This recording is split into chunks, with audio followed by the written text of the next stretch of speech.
Hi, my name is Joseph John Kaysen. I'm the author of The Part About the Serpent and a publication entitled Unraveling the Art of Deception. It is a Monday, 2019, January 7th. It is it's about 8:45 p.m. And I want to talk about how sick people are. I don't want to talk about how sick people are. I have to talk about how sick people are.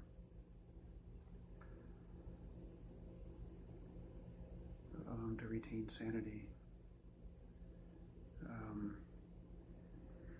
I'm living outdoors right now, living by the missions. It's where I shower. If I can, at a church. Sometimes the only place that I can get a cup of coffee is from the mission. I'm indoors right now for a week. It'll suck up all my money for the month. But it's a place where I can recover for a little bit and make good use of the bathtub and the bed, and I can completely clean the place. When I arrive, I clean the air conditioning filter, all that kind of stuff, sanitize it, bring food into it, bring prayer into it, bring Elohim's word, and leave it a nicer place than it was when I arrived. And that takes work. It takes appreciation, and I probably appreciate it more than the people that don't go without those things.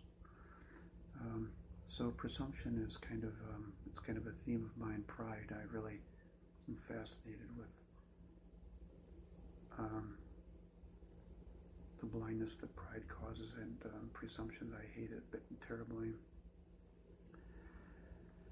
A lot of these missions that you go into, these people, condescend. They would figure, well, what's this guy doing in here? Well, he's got to be an alcoholic, or he spends his money frivolously, plays a lot. Maybe he's addicted to something. Maybe he did something bad. Maybe he's a child molester or something. I don't know. And the funny thing was, it's like 8 years ago, I was made an offer from my employer, $24 million in my first year and $26 million in my third year. I'd probably retire after the first year, and I'd never get out of my bathrobe. I could have worked at home, never getting out of my bathrobe, retire in the first year. And I don't tell people those things because most people can't fathom $1 million in their entire lifetime. But I was there, and I formally resigned from this employer because he just expected that I was going to lie for him. He was a faith reformed believer, and he just expected that I was going to lie for him just like anybody else on the stand, or whether the police come or whatever. That's just everyday business for them. And I was facing eviction at the time that happened. Put my things in storage. I was evicted. The crooked landlords tried to offer me $1,000 for my trouble, a petty $1,000 for my troubles, with the intentions that I would vacate their property. And I refused to acknowledge them, to teach them that you can't just buy your way out of corruption. Most people are scared to death to go to court because of a landlord. I'm not. And I put my things in storage, and I lived in a tent for 4 years across the U.S. while I continued to write The Part About the Serpent. Among everything else that I was doing, I ran 6 days a week, between 10 and 17 milers. I had to stay in shape to do the work that was required, carrying water, buckets of water, washing my clothes outdoors, maintaining a vehicle, keeping it all legal, keeping all my paperwork together, and cutting firewood, and keeping a life, which was, believe it or not, it was better than the life that a lot of you people are living indoors. I had no natural lighting, which was better on my eyes. didn't have a cell phone, and I never got sick once until I started coming indoors and sharing facilities with other people. Anyway, these missions, they have a way of making you feel less than, and I have to coach myself. It's that, I've turned down more of the world's riches than you could ever even imagine. And I have wealth toward God because of it, and wealth toward God for the reason that I would even do that and suffer that loss, those losses, not just that loss, and take your condensation, your misconstrued values. Are you sensing some resentment there? And I'm speaking quiet because I'm in a rented room and I have a headphone on. I don't want everybody to hear what I'm doing.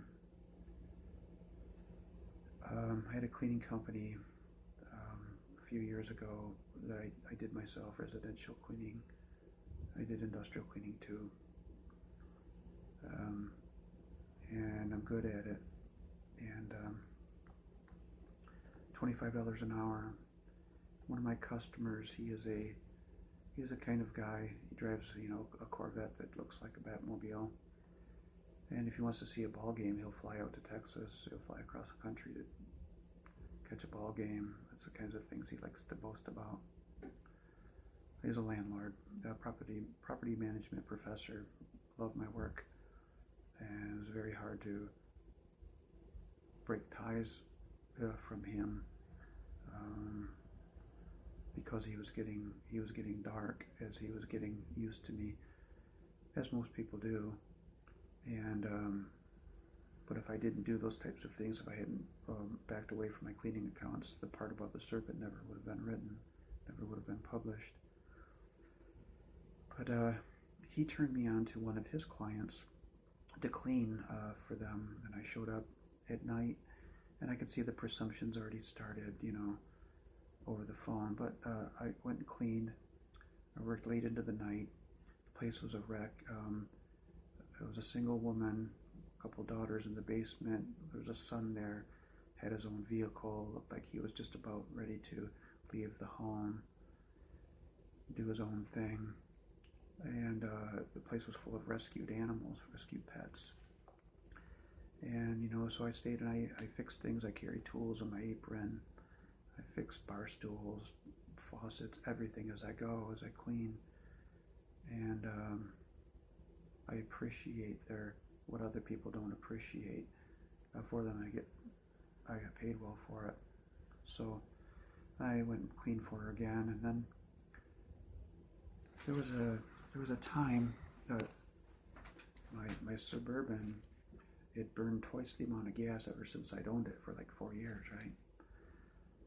And I couldn't, for the life of me, figure out what the deal was. It was misfiring. Sometimes I was embarrassed at how it ran. And usually it's just a O-ring on this particular truck, this GMC, causing huge problems, and it was. But while this was happening, this woman was 60 miles away from me. It was the winter time, and the Bible says to do unto others as you would have done unto you. That's what Yeshua said. So I was thinking selfishly, well, man, of all these mechanics that I talk to, can't just one of them just say, look, your truck's not running right. We realize you're having some huge problems with it. Why don't you just bring it in? We'll get you back on the road. That's what I wanted. And I thought, and I thought about my client 60 miles out. I thought, man, a single mom, place is a wreck. Here's what happened. My other client that turned me on to the job, he told me they were trying to brainstorm he and his wife were trying to brainstorm other jobs that I could have, and the wife said, well, there's Mary, and he said, well, no, Mary's broke. I was like, oh man. I thought, okay, you know what I'll do? I'll go and I'll clean her place for free. So I sent her a text message and I said, hey Mary, if you could use a cleaning next week, it's on me. And she got right back. She said, well, that's great, at least I give you a tip. I said, okay, whatever, no, it's on me. And as I suspected, actually before the date came, she backed out and I lost that client. And the reason why is because of her presumptions. She's trying to figure out, why would somebody do something like that?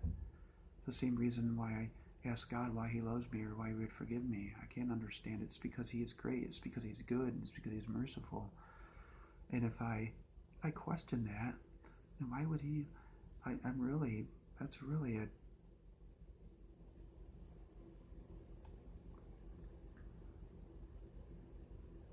it's really an insult,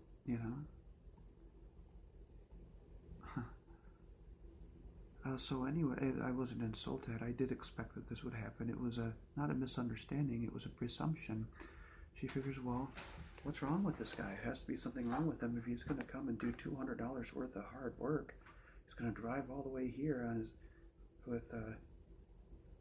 his own time and on his own gas money. And I didn't have the gas money to do it. I was just going to wing it and do it, living by faith. And so the only time I saw her after that was she threw darts at me with her eyes. I saw her over at my other client's home. So she just had to think, what's wrong with this guy? Is it sexual? Is it romantic? Is he into my teenage daughters? What is he? Is it a sales pitch? Is he gonna? She didn't, because that's not normal. Well, I'm not normal. I never will be normal. And shame on them, because it's their sickness that would prevent them from seeing that. It's their own judgment, because they're certain that they've got me figured out. And it happened with another cleaning client of mine. This was a widow. Her husband died shortly after the kids were born of a prescription overdose in the hospital. These people are pharmaceutical pushers. Go figure. And she was a widow, and I was cleaning for her parents. And I loved the parents. The parents loved me. It was a great, I'd house sit for them and stuff like that. But the widow was moving, and no romantic inclination whatsoever. I already know who Elohim has put in my path to marry. I already know that. I'm not scouting. And they told me that she was moving, and they had a moving truck and they were moving furniture. I've got a herniated disc in my back. I've got trochanteric bursitis, organic brain damage. I can only see out of one eye, and that with double vision. And I could go on and on. There's more. And I told the father, I said, let her know that, I'm available if she needs anybody to help her move. And he says, I'll let her know. All right, I'll let her know. Protecting his daughter from my whatever romantic advances or whatever he thought I might have had up my sleeve that I would ask such a question, and that wasn't the intention. I've got another presumption. This is probably more of a humorous one. I had some Bible study partners come over to my house every Wednesday. One of them was a non-believer living with a believer. He was a computer technician, computer whiz. And because I've never displayed a lot of money, because I don't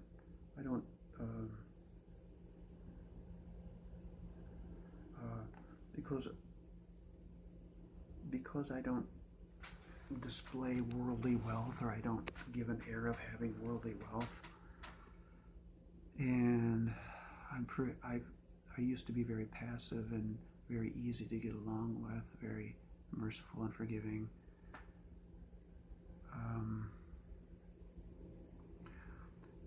This gentleman just figured I was just a pushover, and anyway, I had a computer that was souped up, man. This thing would fly, and I had just a problem with it. It was like, well, the taskbar jumped over into the vertical position rather than the horizontal, and I couldn't figure out for the life of me how to put it back. So I just asked him if he would help me, and he talked me into taking the entire computer. He said, "I'm going to fix you up."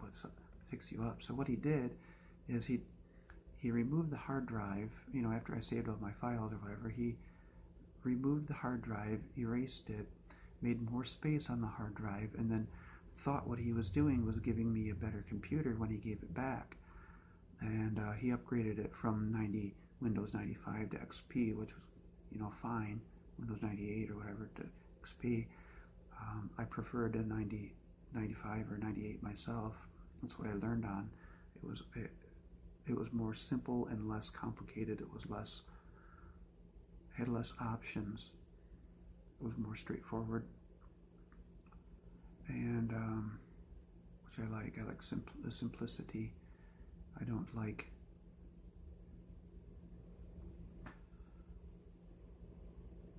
double-minded things. I don't like alternatives.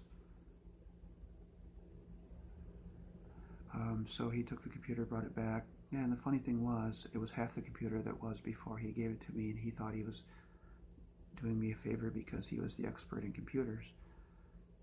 So the person that gave me the computer got back on it. They said, "Did somebody do something to this hard drive?" And I said, "Yeah." And they said, and it was so funny because this person was so, they thought what they were doing was giving me the world, and because they prejudged me and prejudged my abilities and the abilities of my associations, that, well, I must have just this podunk computer that came from the Salvation Army, and no one with half a brain has ever introduced a decent program to it, and it's kind of funny. It was very sad. Anyway, that's all I have to share on presumption right now. I'm glad I made it through without crying. I was hoping actually to touch a nerve on it, and there's more. I face it every day, and we all do. But it's on their part. They're the ones that's sick. I'm not.